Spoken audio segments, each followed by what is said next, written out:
Bismillahirrahmanirrahim. Assalamualaikum warahmatullahi wabarakatuh. Kembali lagi bersama saya Aina Artalia, mahasiswi program studi Magister Administrasi Rumah Sakit Universitas Muhammadiyah Yogyakarta.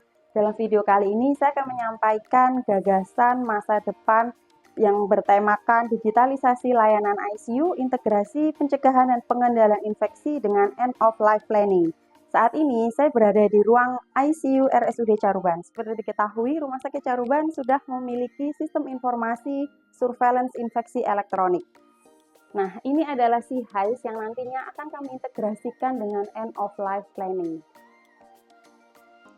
Dalam presentasi kali ini, agendanya yaitu yang pertama introduction, kemudian latar belakang, tantangan, yang keempat masalah yang dihadapi, yang kelima terkait advanced end of life planning, inovasi yang ditawarkan, manfaat, dan kesimpulan.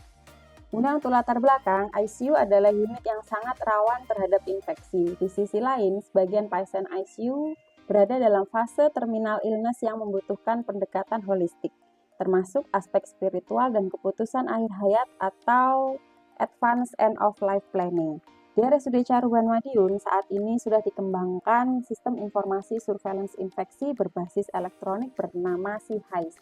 HIS merekam dan memantau insiden infeksi seperti VAP, IADP, dan IDU secara digital dan terstruktur. Namun, sistem ini belum terintegrasi secara langsung dengan pengambilan keputusan akhir hayat pasien ICU. Padahal, infeksi dan mortalitas sangat erat kaitannya di ruang ICU. Beberapa tantangan yang kita hadapi hari ini antara lain kepatuhan PPI di ICU seringkali terkendala oleh minimnya monitoring real time. Kemudian yang kedua, dokumentasi advance end of life planning masih manual atau bahkan tidak dilakukan. Yang ketiga, kurangnya integrasi informasi antara tim medis, keluarga, dan pendamping rohani. Kemudian yang terakhir, keputusan akhir hayat sering terjadi mendadak tanpa persiapan spiritual maupun etik yang memadai. Ini adalah celah wajib yang dapat dijawab dengan inovasi digitalisasi. Kemudian beberapa masalah yang ditemukan di lapangan yaitu yang pertama, lambatnya pelaporan dan respon insiden infeksi di ICU. Kemudian yang kedua, pasien dengan infeksi berat seperti mengalami deteriorisasi cepat, tapi perencanaan akhir hayat belum dapat dilakukan. Yang ketiga, dokumentasi advance end of life planning seperti DNR, wasiat, atau pendampingan spiritual masih bersifat manual dan tidak terdigitalisasi. Yang keempat, keluarga pasien seringkali bingung dan terkejut menghadapi kondisi pasien yang memburuk. Kemudian advance end of life planning. End of life planning adalah proses komunikasi dan dokumentasi yang dilakukan antara pasien, keluarga, dan tenaga medis untuk merencanakan perawatan medis di masa kritis, terutama saat pasien berada dalam fase akhir kehidupan. Mengapa end of life planning penting? Yang pertama, memberikan kesempatan keluarga memahami kondisi pasien secara jujur. Kemudian yang kedua, membantu tenaga kesehatan mengambil keputusan klinis yang tepat dan manusiawi. Yang ketiga, menghindari tindakan medis yang tidak perlu atau invasif di akhir hayat. Dan yang terakhir, memastikan perawatan selaras dengan nilai spiritual dan martabat pasien. Advance end of life planning bukan berarti kita membiarkan pasien pergi begitu saja, tetapi mengiring mereka dengan doa, kasih, dan perawatan terbaik sesuai nilai agama dan kemanusiaan. Ini adalah bentuk cinta dalam keputusan medis. Nah, ada satu artikel yang saya ketahui dari PubMed. Dia berisikan terkait pasien yang dirawat di ICU di negara Australia memiliki tingkat kematian keseluruhan sebesar 5%. Ini nilai yang sangat tinggi. Hal ini menjadikan perawatan pasien di akhir hayat sebagai bagian integral dari praktek perawatan intensif.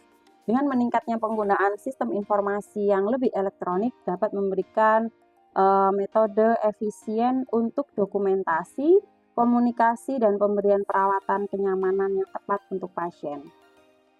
Nah, sebetulnya apa yang diharapkan dari integrasi HIS dengan end of life planning, yaitu inovasi yang kami tawarkan yaitu yang pertama, deteksi dan alert otomatis bila ada tren infeksi berat di ICU.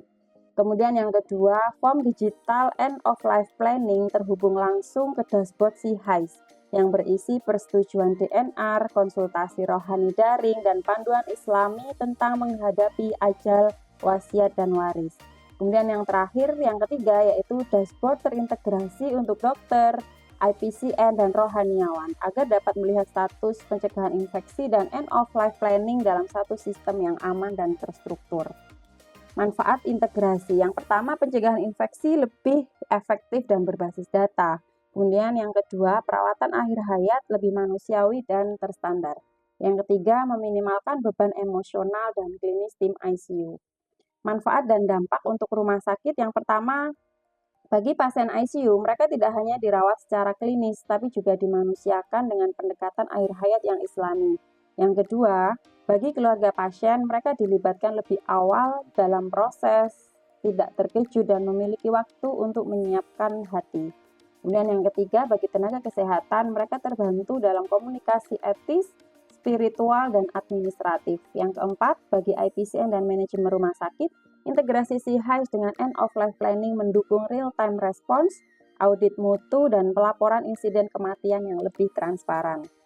Nah, integrasi dua topik ini, ICU dengan PPI, transformasi digital rumah sakit, bagaimana teknologi informasi diterapkan dalam layanan kritis seperti ICU untuk efisiensi, keselamatan, dan koordinasi tim. Sedangkan end of life planning, pendekatan kolaboratif untuk pengambilan keputusan medis yang lebih manusiawi, adil, dan sesuai dengan nilai-nilai spiritual.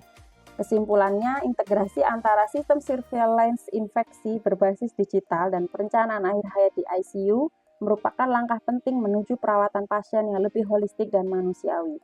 Beberapa rumah sakit di Indonesia telah memulai langkah ini dengan mengembangkan sistem surveillance infeksi digital.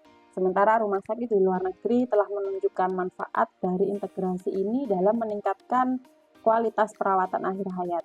Pengembangan lebih lanjut dan kolaborasi antara tim medis, keluarga pasien, dan pendamping rohani akan memperkuat pendapatan ini, memastikan bahwa pasien menerima perawatan yang tidak hanya efektif secara klinis, tapi juga menghormati nilai-nilai spiritual dan kemanusiaan mereka. Ini adalah reference atau sumber pustaka yang saya ambil dari PubMed, dan itu saja. Terima kasih. Wassalamualaikum warahmatullahi wabarakatuh. Kita hidup di era transformasi digital, tapi transformasi sejatinya tidak hanya tentang teknologi, tetapi nilai, etika, dan kematian. Dengan mengintegrasikan CHIS dengan sistem end of life planning secara islami di ICU, kita akan mendapatkan masa depan ICU yang cepat dalam perawatan, tepat dalam respon, dan mulia dalam kematian. Salam dari Gedung ICU RSUD Caruban Kabupaten Madiun. Terima kasih atas perhatiannya. Wassalamualaikum warahmatullahi wabarakatuh.